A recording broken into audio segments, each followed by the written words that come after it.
কোরআনে আছে নবীজির সামনে প্রত্যেকের আমলনামা খোলা হবে।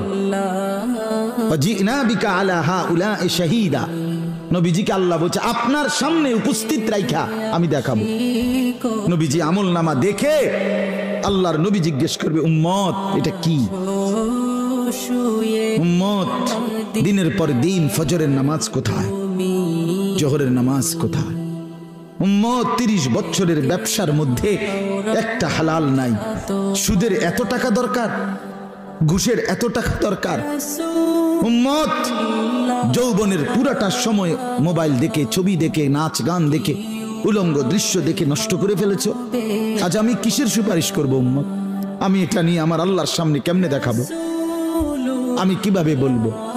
হযরত মাওলানা তারিক জামিল সাহেব বলেন হাসরের ময়দানে নবীজি আহা বাপ শুনেন শেষ কথা, হাসরের